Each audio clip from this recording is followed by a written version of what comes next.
Друга серія і продовження мого нового відеоблогу про канадську корпоративну культуру. І сьогодні я хочу поговорити з вами, як і обіцяла в попередній серії, про канадську корпоративну полайтність, тобто ввічливість. Відразу хочу вам показати кота. Він, як завжди, зі мною на балконі. Він там сидить. Джек. Джек. О, познайомтесь, це Джек. Канадська полайтність – це такий особливий вид комунікації, де люди уникають прямого контексту, того, що вони хочуть сказати. Вам ніколи не скажуть в очі прямо те, що хочуть сказати. Тобто це буде дуже завуальовано і дуже гарно обвернуто в гарні лагідні слова. Також хочу до цього додати, що це також такий вид комунікації, коли це нагадує так званий шифр такий, знаєте. Тобто, наприклад, якщо ти хочеш дізнатися у колеги, що там по дедлайну, чи справляємося ми, чи виходимо ми в сроки, то так ніколи не можна спитати. Тобто, не можна спитати, що там, як там наші дедлайни. Дивіться, знову випускаю кота. Бачите, він знову проситься, дайте хвилинку. І я вам розкажу, як потрібно казати. Щоб спитати по дедлайну, зазвичай питають так, в канадській корпоративній культурі: «Хей, привіт!» Просто follow-up, або ще можуть замінити фразою «just checking in», просто там уточняю, так, просто перевіряю, як там двигаються справи по такій-то задачі. Можливо, тобі потрібна якась допомога, чи, можливо, я б зміг якось там пришвидшити цей процес, тому що в нас багато очей. Так, вони так і кажуть, we have a lot of eyes on it, тобто в нас дуже багато очей на цій задачі. Politeness в канадській корпоративній культурі також це означає, що ти маєш бути комфортний для своєї команди, ти маєш бути не конфліктний, ти маєш бути не гучний. Вони люблять казати, що це less noise, менше голосу, менше шуму. Так? Ти маєш бути завжди в такому лайтовому, гарному настрої. Скажімо так, не на весіллі, як ми любимо казати, а так, трошечки якби ввічливий лайтовий настрій. Ти не повинен показувати, що в тебе якийсь там стрес в житті, чи тобі хтось споганив настрій, ти не маєш це виносити в свою команду. Тобто ти маєш бути максимально комфортний і складати про себе дуже гарне враження, і загалом створювати такий environment навколо себе, щоб людям було дуже приємно з тобою працювати. З мого власного досвіду хочу також, сьогодні вітряно, вибачте, листя полетіло трошки.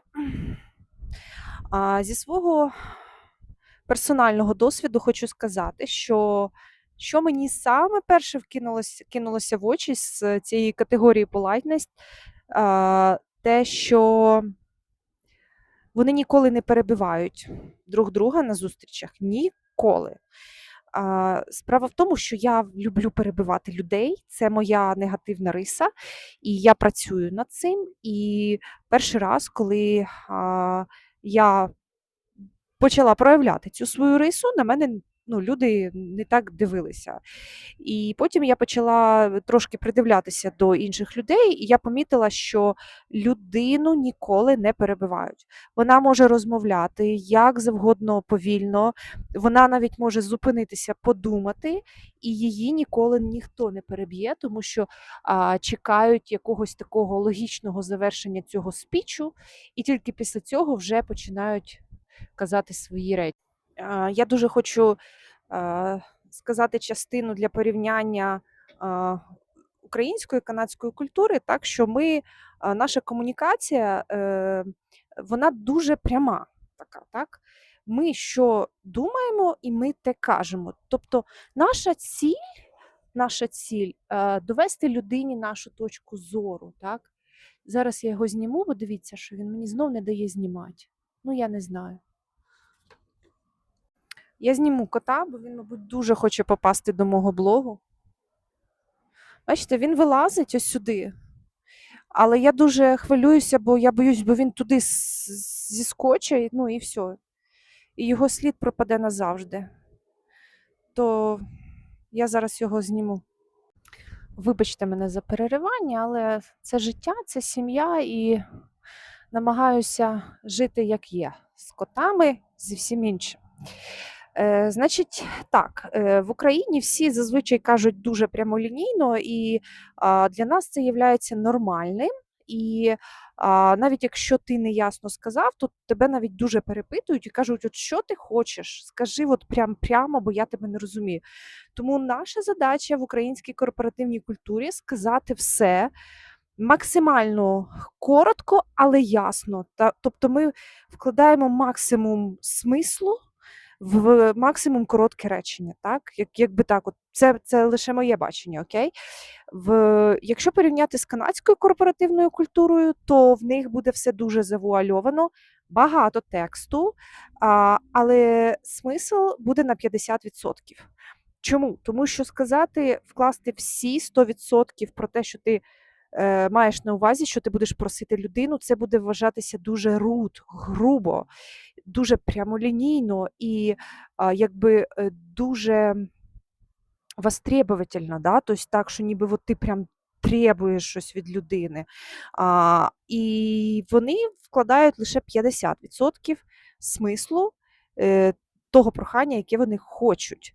І ти маєш здогадатися. Тобто вони ніколи не скажуть, що там мені зроби оцей от репорт. Вони скажуть, давай подумаємо про те, щоб нам відобразити якісь дані в якомусь такому форматі, в якому буде тобі зручно.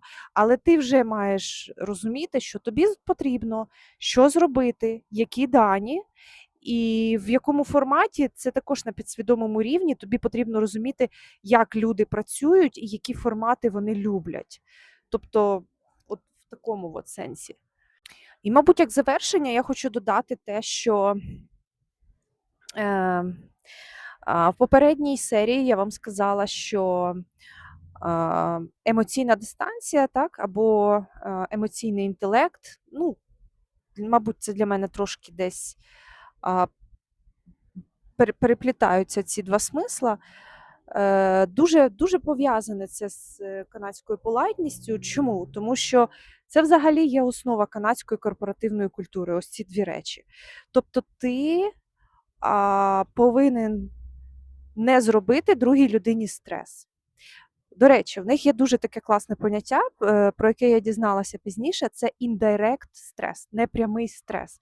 Це коли ти не маєш права ввести людину в стрес тими подіями, які в тебе происходять в житті. Тобто ти не повинен приходити і жалітися, що там в тебе там захворів родич, тому що це вводить в стрес іншу людину, а це не її життя, це не її родичі, вона не має стресувати. Тому ти не маєш права ввести їх в стрес. Так, і тому саме от навколо цього всього поняття і існують оці politeness і емоційне intelligence. І це взагалі є така основна формула канадської корпоративної культури. Я в наступній серії, я вам знаєте, про що розповім? Зараз хвилиночку. В мене є декілька таких набросків. Ага, знаєте, мабуть, що саме класне? Це я вам розкажу про soft skills, тому що soft skills тут насправді beyond hard skills. Тобто вони цінуються сильніше, чим твої професійні скіли. Це також в цьому є різниця канадської та української корпоративної культури. Підписуйтесь на мене, ставте мені лайки. Мені буде дуже приємно і коментуйте мої відео, я буду залюбки з вами спілкуватися.